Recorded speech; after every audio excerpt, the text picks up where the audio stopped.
आगाज होता है हिंदुस्तान के उस भयानक दिन से जब सम्राटों के सम्राट, हिंदुस्तान के शेर पृथ्वीराज चौहान को मोहम्मद घौरी ने छल कपट से बंदी बना लिया था और उनकी आंखों में गर्म सरिया डालकर उनकी आंखों की रोशनी छीन ली थी। रात का समय था। अफगान के गजनी शहर में सारी जनता सो रही थी, तो वहीं कैद खाने में आंखों के जख्म और हाथ पैर में पड़ी लोहे की मोटी बेड़ियों के बावजूद सम्राट पृथ्वीराज चौहान बहुत ध्यान से अपने कैद खाने से बाहर से आ रहे शोर को सुनने की कोशिश कर रहे थे, ये जानने के लिए कि अब उनके राज्य का क्या हाल है, क्योंकि उनके जहन में पत्नी संयोगिता और अपनी जनता का भी ख्याल रह रह कर आ रहा था। पता नहीं क्या हुआ होगा संयोगिता और हमारी जनता का। एक बार बस कहीं से कोई खबर मिल जाए, फिर दिल को थोड़ा सुकून मिलेगा। इतना कहकर पृथ्वीराज चौहान उस कैद खाने की दीवार से सिर टिकाकर बैठ गए और गहरी चिंता में डूब गए।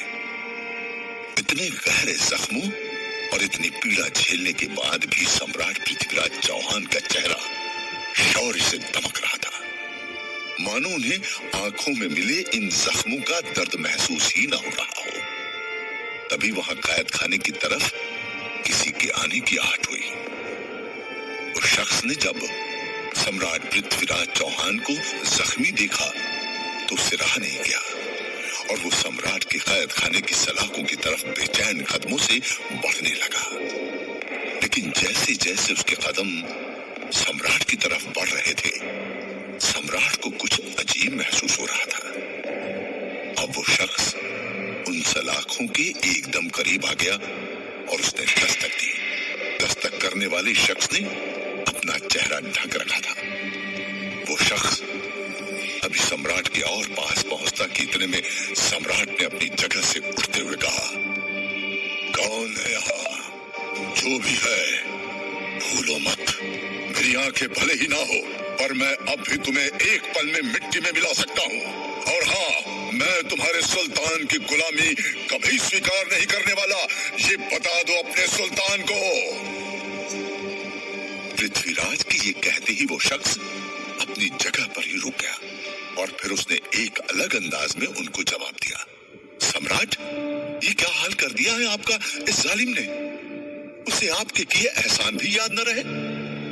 इतना कहकर जैसे ही वो शख्स चुप हुआ, पृथ्वीराज उस शख्स की आवाज सुनकर एकदम से व्याकुल हो उठे और उन्होंने कैद खाने में 2-3 कदम बढ़ाते हुए कहा, मित्र चंद, ये तुम हो?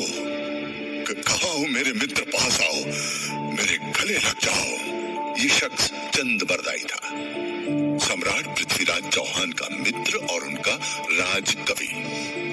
सम्राट की बात सुनते ही चंद बरदाई ने अपना कंबल हटा दिया और जाकर कैद खाने की सलाखों से लिपटकर सम्राट के गले लग गया। उन दोनों के बीच लोहे की सलाखें दीवार बनकर खड़ी थी। तभी सम्राट के मन में ख्याल आया और उन्होंने चंद से कहा, चंद, तुम घौरी के कैद खाने में कैसे आए इतनी सुरक्षा के बीच? इस पर चंद ने गर्व से उत्तर दिया, सम्राट, आपने घोरी की जंग में एक बार जान बख्शी थी, उसी एहसान के बदले ये एहसान उसने किया है। इतना कहने के बाद चंद ने आगे कहा, सम्राट, उस घोरी को आपको कैसे भी मारना होगा और ये आप ही कर सकते हैं। घौरी का गुलाम कुतुबुद्दीन ऐबक, जो अब घौरी का सेनापति बन चुका है, वो दिल्ली में डेरा जमाए बैठा है। वो आपके महल में कभी भी प्रवेश कर सकता है। एक बार अगर वो महल में प्रवेश कर गया तो वो दरिंदा महल में मौजूद राजपुतानियों और महारानियों के साथ। चंद इतना कहकर रुक गया। तभी सम्राट पृथ्वीराज चौहान ने गुस्से में चीखते हुए कहा, नहीं, मैं ऐबक के टुकड़े कर दूंगा।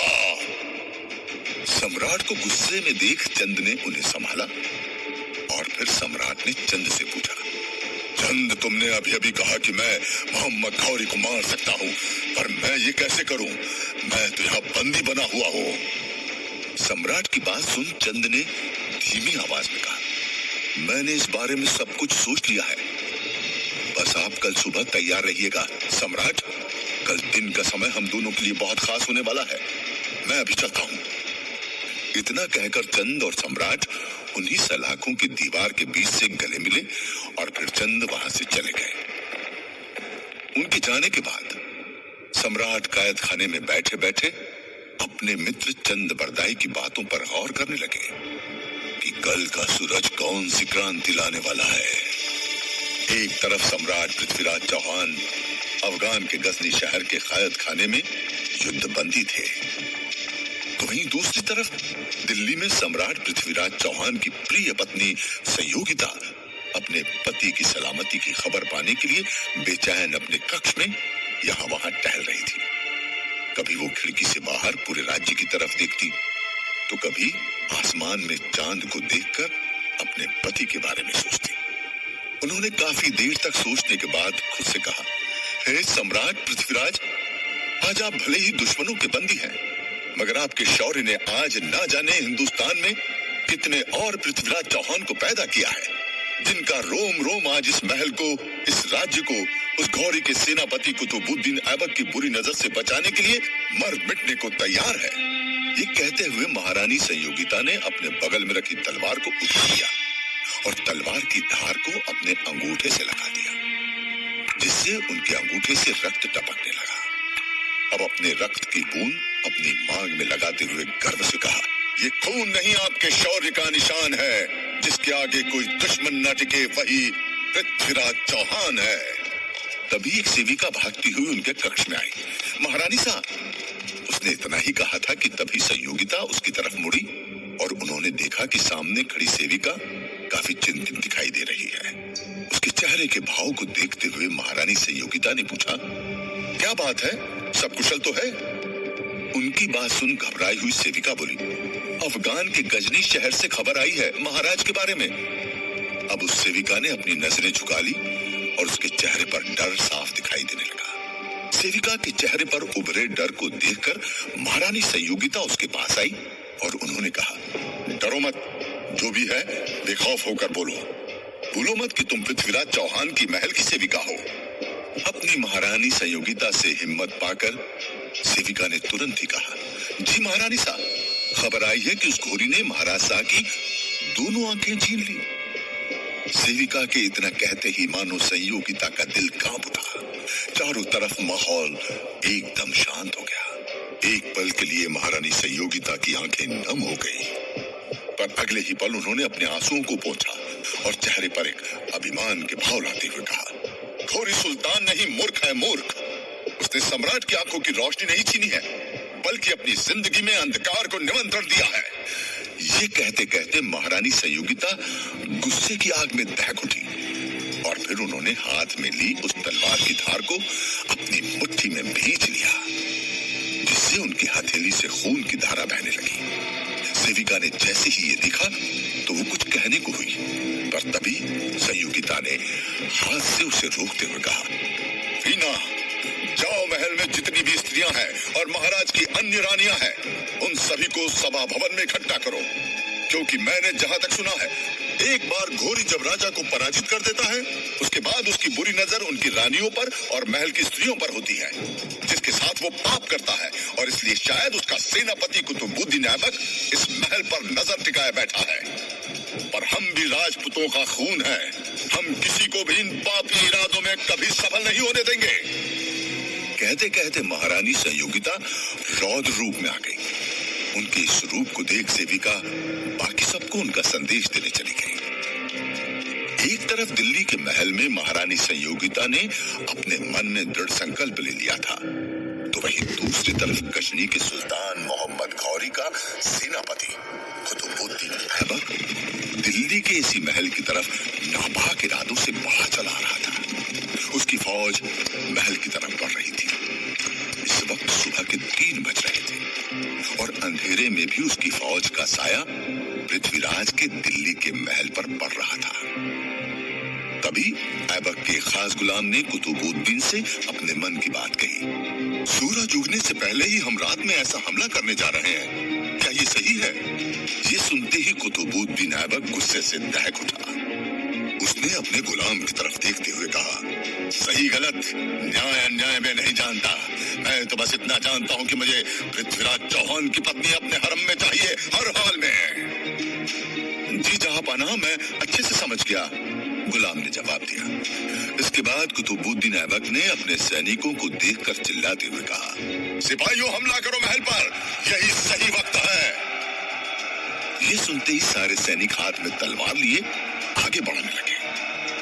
कुतुबुद्दीन और उसकी फौज सम्राट पृथ्वीराज की अनुपस्थिति में दिल्ली के महल की तरफ जोरों शोरों से बढ़ रही थी।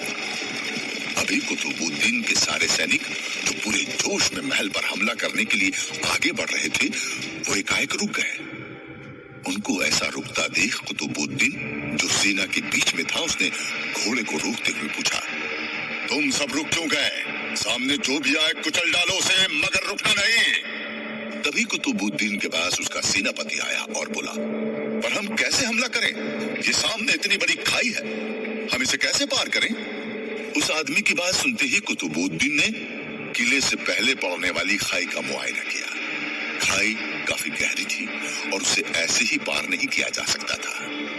खाई को अपनी मंजिल के बीच आते देख कुतुबुद्दीन ऐबक गुस्से से लाल हो गया, लेकिन फिर अचानक ही उसने अपने चारों तरफ देखा। उसे अपने सामने खाई दिखाई दी और अपने चारों ओर अपने सैनिक और उनके अलावा उसे दिखाई दिए युद्ध में बंदी किए गए सैकड़ों हिंदू राजपूत मर्द और औरतें। ये देखकर ऐबक अचानक ही जोर जोर से हंसने लगा।